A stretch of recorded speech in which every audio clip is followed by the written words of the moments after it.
Good morning and glad to have you join us on live broadcast. This is a compilation of news making rounds in Nigeria today. My name is Oluwa Mayomikun. It's always a pleasure to have you join us.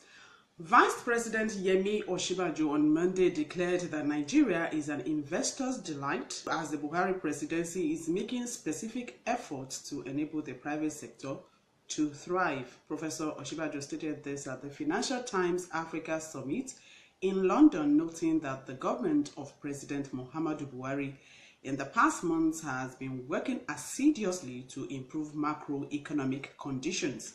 According to him, the administration specifically carried out extensive ease of doing business reforms in addition to ongoing investment in infrastructure. The vice president notes that the outlook going forward is quite positive based on improvements in oil prices and production and the trend of leading indicators such as positive purchasing managers indices, a revived stock exchange and increasing foreign exchange reserves. Highlighting some of the efforts of the administration in agriculture and power, the vice president drew attention to the significant progress achieved in the ease of doing business initiative. The VP further notes that 50 million people out of the nation's 180 million population have no access to electricity, but the government has started a program of providing solar power in 20,000 homes in rural villages. According to Osinbajo, Buhari administration is nevertheless determined and optimistic that Nigeria will along with the rest of the continent bring about an Africa that works for all its people and contributes to global growth and prosperity. The summit was also attended by a number of Nigerian dignitaries, including Governor Godwin Obaseki of Edo State, the Emir of Kano, Sanusi Lamido Sanusi, the Minister of Information and Culture, Lai Mohammed, and Aliko Dangote, among others. Wife of the President, Aisha Buhari, on Monday carpeted the healthcare delivery system in the country and reserved special criticism for the State House Clinic, which she says lacks basic equipment for medical care. She called for a probe of the budget utilization at the clinic. She expressed the views at the stakeholders meeting on reproductive, maternal, newborn, child, adolescent health and nutrition in Abuja. She said that a lot of constructions are ongoing at ASO Clinic while the hospital lacks basic medical equipment and tools. The event was also used to inaugurate the Governor's Wives Advocacy Group, GWAG, on reproductive health in the country. Mrs. Buhari appreciated the wives of the governors and other stakeholders for attending the event as an attestation of the importance they attach to the issue of maternal and child health. She said it is sad to know that Nigeria is one of the countries with the worst health records for children and women in spite of efforts of the past, adding that more is needed to be done. She explained that this development informed her Future Assured initiative 2 years ago to champion the well-being of women and children. She expressed optimism that the Governor's Wives Coalition, established at the event, will provide a platform for them to lend a strong voice for improving the health status of women and children in the country. Mrs. Buhari urged the Governor's Wives to dedicate a section of the Governor's Wives Forum meeting agenda to update themselves on the progress of the advocacy in their various states. Accordingly, the wife of the president donated a floor of the 3-story building of the Future Assured Center in Wuse, Abuja to the women for the purpose of the advocacy and called on development partners to support the coalition to achieve better health outcomes for Nigeria. Nigeria Center for Disease Control says 31 suspected cases of monkeypox have so far been reported in 7 states across the country. Dr. Chikwe Ihekweazu, the National Coordinator CEO of NCDC, made this known on Monday in Abuja. According to him, following the notification of a suspected monkeypox outbreak on September 22nd this year in Bayelsa, other suspected cases have been reported in Rivers, Ekiti, Akwa Ibom, Lagos, Ogun, and Cross River states. Ihekweazu said that samples have been collected from each suspected case case for laboratory confirmation. I quote him now, "Results are still being awaited. So far, there have been no deaths recorded. It is unlikely that many of the suspected cases are actually monkeypox, but all are being investigated.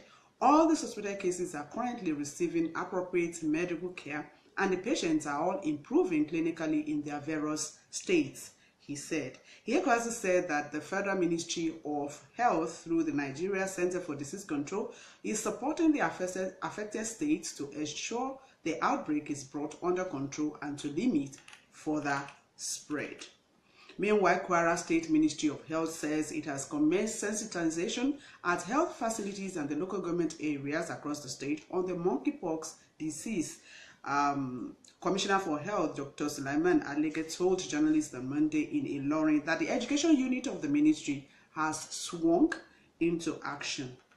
National leader of the All Progressives Congress, Asiwaju Bola Ahmed Tinubu, has proposed a 7-point agenda which is said will revive the country's troubled economy and drastically reduce our dependence on petrodollars.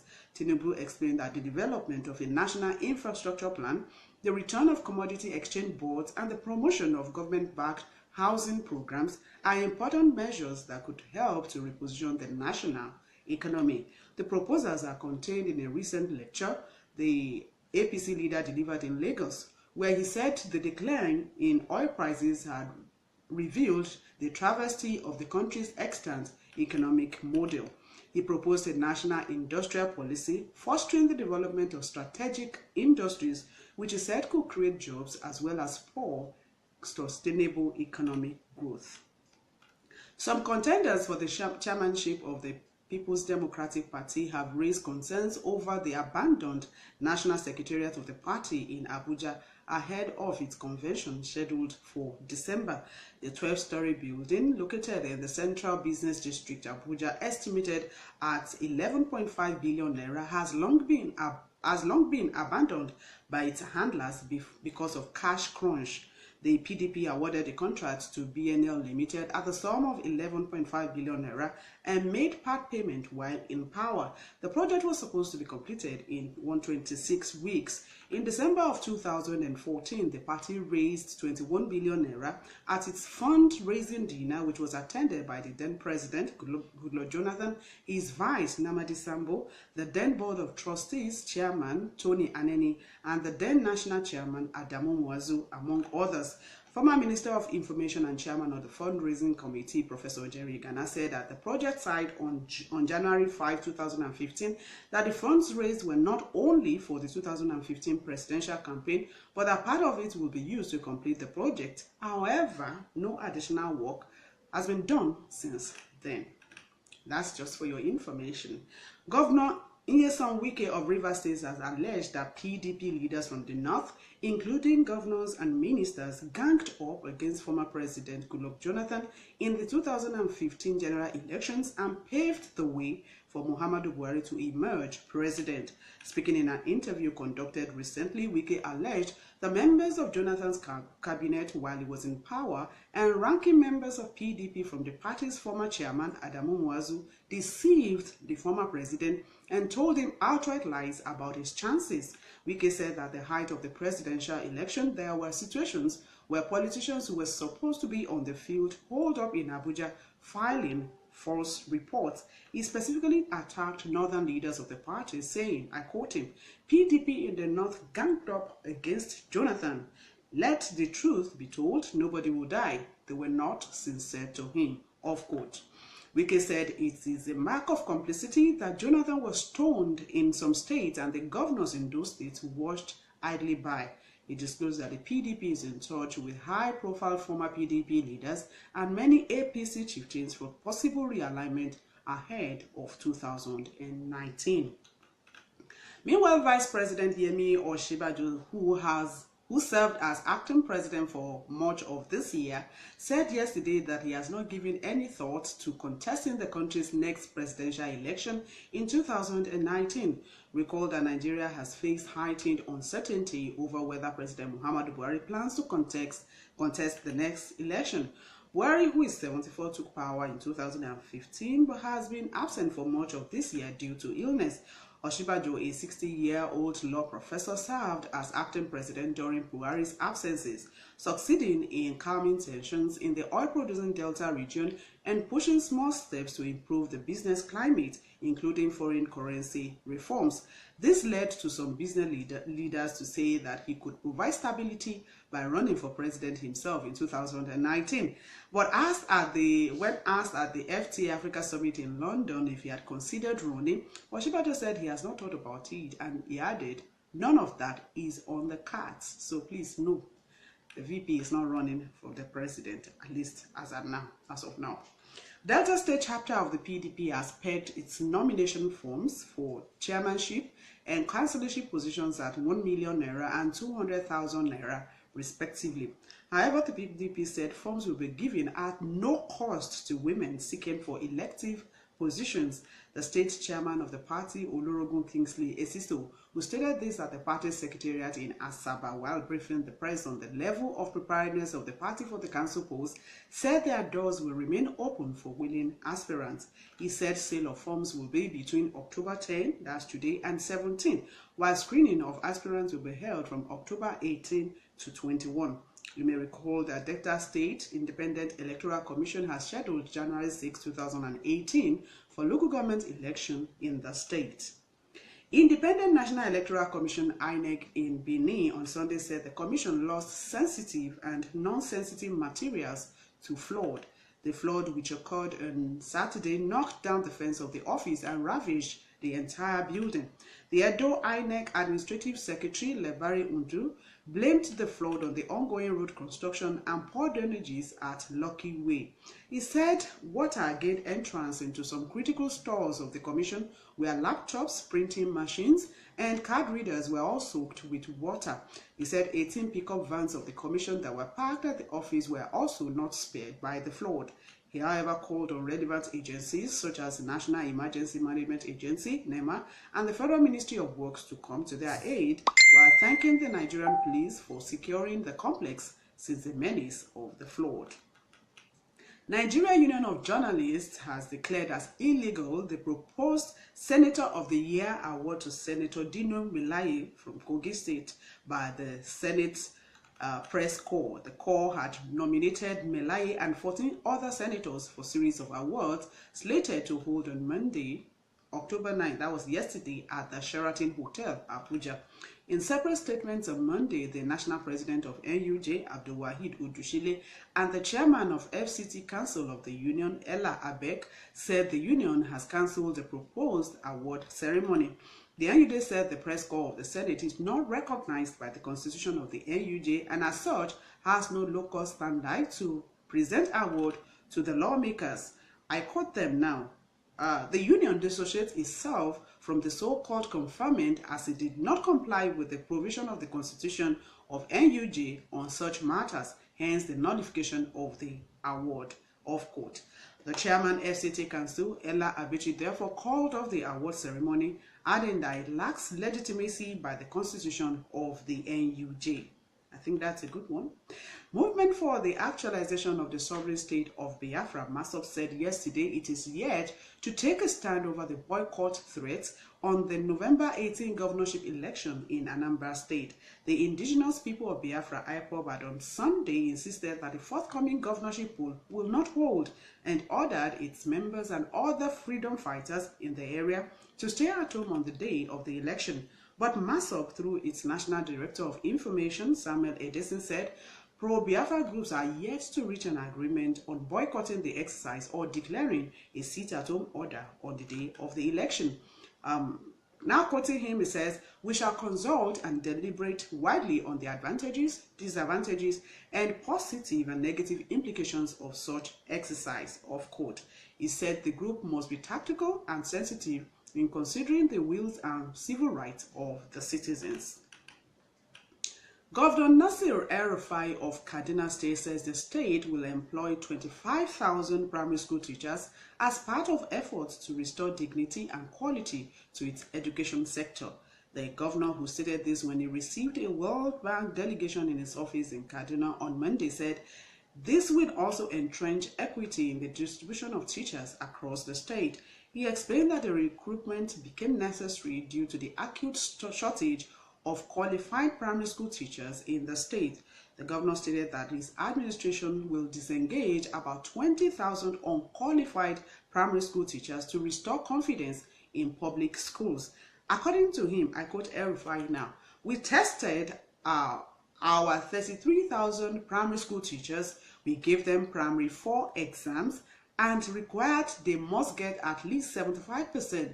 But I'm sad to announce that 66% of them failed to get the requirements. The hiring of teachers in the past was politicized, and we intend to change that by bringing in young and qualified primary school teachers to restore the dignity of education in the state, of quote. That was Governor El-Rufai. He stressed that teachers will be redeployed across the state to balance the issue of teacher-pupil ratio. The governor said that in a bid to improve the education sector, the school directors decided to enroll their children in public schools starting from this academic session. That's a good one. Speaking earlier, the World Bank representative, Dr. Kunle Adekola, expressed appreciation to the state for investing in education and for the priority given to the girl child. Adekola said that the bank will invest 30 million naira in Rigasa Primary School, which has a population of about 22,000 pupils, as part of its effort for the state. The Education Intervention Fund by the World Bank and other collaborative development partners is rendering support to about 13 northern states and a state from each of the other 4 geopolitical zones of the country. Meanwhile, Teachers Registration Council of Nigeria has appealed for support in fighting quackery, saying it has registered 1.8 million teachers across the country. The registrar and CEO of the council, Professor Josiah Ajiboye, stated this in Yola at the weekend during a maiden zonal meeting of the council with its critical stakeholders from the northeast. He notes that the determination of the council to professionalize the teaching profession by getting rid He notes the determination of the council to professionalize the teaching profession by getting rid of unprofessional elements, calling on state governments to support the move. Good one. The Bring Back Our Girls coalition has said that it will resume street protests on Thursday in Abuja towards making the federal government to secure the release of the remaining 113 Chibok schoolgirls still being held by Boko Haram. The group in a statement on Monday said it will march to the presidential villa every 3 days to make the government to address its various demands. Hundreds of policemen on Monday staged a peaceful protest over non-payment of 2 months' salaries in Kaduna. Over 700 of the policemen said they have not been paid their August and September salaries, while more than 5,000 are being underpaid. The policemen, cutting across all ranks, gathered in front of the salaries office at the State Police Command headquarters, lamenting that it is not easy to operate without salaries. They appealed to the police authorities to rectify the problem to save them from further hardship. Commissioner of Police Agiole Abe, who addressed the protesting policemen, absolved the police authorities of blame, attributing the delay in payment to the Federal Ministry of Finance's IPPS office. He appealed for restraint and advised those affected to channel their grievances through the right channel. However, in a swift reaction, the Office of the Accountant General of the Federation has debunked claims by police in Kaduna State that they are being owed August and September 2017 salaries. Kenechukwu Ofie, the Director of Press at the Accountant General of the Federation Office, said such claims are baseless, as all police officers who were captured on the Integrated Personnel and Payroll Information System, that's IPIS, during the verification and data capturing exercise, which lasted 1 year, have been paid their salaries. She said, and I quote her, "All the police officers and men are being paid their salaries as and when due." Documents cited show that in September 2017, about 3.9 billion naira was paid to the police, numbering over 52,000 in the 8 pilot commands through the IPs.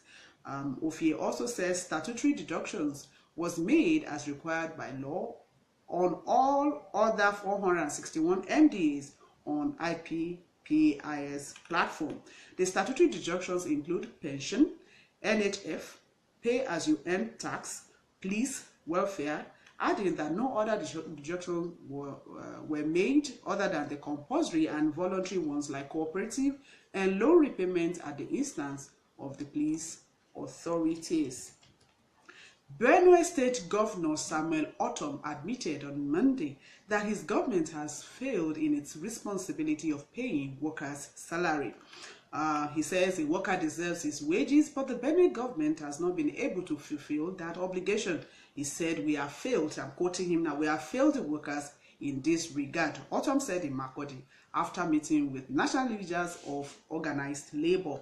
He, however, said that the factors responsible for the inability of the state government to pay salaries are beyond it. He disclosed that the state government has constituted a joint technical committee comprising civil servants and government officials to look into the issues surrounding the inability to pay salaries. The committee will also work towards bringing down Benue's high monthly wage bill of 7.8 billion naira.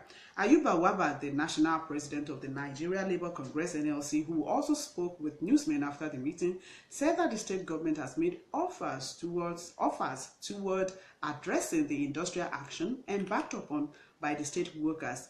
Waba advised government to plug loopholes that has pushed up the state's wage bill, which he said is too high. Waba and Otom, however, refused to disclose the offers made by the government. All right, we'll watch as events unfold. Group Managing Director, Nigerian National Petroleum Corporation, Mayomikun Baru, on Monday declared that it is most unfortunate for the Minister of State for Petroleum Resources, Ibe Kachiku, to assert that he, that's Kachiku, was never involved in the recent crude oil term contracts. Kachiku, who is the chairman of the NNPC board, in a leaked memo to President Muhammadu Buhari, has alleged that against the rules, Baru awarded major contracts worth $25 billion without reviewing or discussing them with him or the corporation's board. But in an official response issued by the NNPC's Group General Manager for Group Public Affairs Division, Ndu Ugamadu, in Abuja on Monday, the corporation faulted the assertions of the minister, adding that his recommendations, that's Kachiku's recommendations with respect to the crude oil term contracts, was taken by the NNPC management. The NNPC stated that its reaction is in response to Buhari's directive to Baru and his team, mandating them to react to the issues raised in the petition by Kachiku. In its official response to Kachiku's allegations, the NNPC stated that it is important to note from the outset that the law and the rules do not require a review or discussion with the Minister of State or the NNPC board on contractual matters. It also added that what is required is the processing and approval of contracts by the NNPC Tenders Board, the President in his executive capacity or as Minister of Petroleum, or the Federal Executive Council, as the case may be. The statement also says that there are therefore situations where all that is required is the approval of the NNPC Tenders Board, while in other cases, based on the threshold, the award must be submitted for presidential approval. Likewise, in some instances, it is FEC's approval that is required. The oil firm stated that the minister exaggerated some of the contract figures he mentioned in his petition to the president. Also on Monday, heavy security presence was sighted at the headquarters of the NNPC with armored tanks and police patrol vans strategically positioned on roads leading to the National Oil Firm's office. On Friday, there was heavy security presence at the headquarters of the firm, that's of NNPC, as armed policemen and soldiers were sighted at the entrance, while police vans and armored personnel carriers were stationed on both sides of the road leading to the NNPC. Well, the spokesperson Ugamadu, however, told journalists on Monday that the presence of heavy security at the corporation is normal and a routine exercise aimed at adequately securing the country's oil corporation. Well, in a related development, unions in the oil and gas sector on Monday pledged support for the transformation stride of the GMD of the NNPC, Dr. Mayomikun Baru. The Petroleum and Natural Gas Senior Staff Association of Nigeria, Pengasan, and the Nigeria Union of Petroleum and Natural Gas Workers, NUPENG, made the pledge in Abuja in a statement by Ndu Ugamadu, who is also the NNPC Group General Manager, Group Public Affairs Division. Ugamadu said that a solidarity visit to the GMD, the national president of Pengassan, Francis Johnson, said the unions and its members consider it appropriate to rally round Baru and the NNPC management to pledge their support. Ugamadu said the union is called on Nigerians to be cautious of their comments on the controversy, adding that any wrong information is capable of discouraging investors from the oil and gas industry. He said the NNPC group chairman of Pengassan, Salih Abdullahi, who also spoke during the solidarity visit, disclosed that part of the union's concern has to do with the need to protect not only the GMD, but the corporation as an institution. Other union leaders who were at the meeting, as we hear, to lend support are the group chairman of NNPC Nupeng, Udofia Benjamin, and chairman of NNPC Corporate Headquarters Chairman of Pengassan, Matthew Duru. Also speaking, Baru described the allegations of award of contracts without regard to due process as unfounded and unfortunate.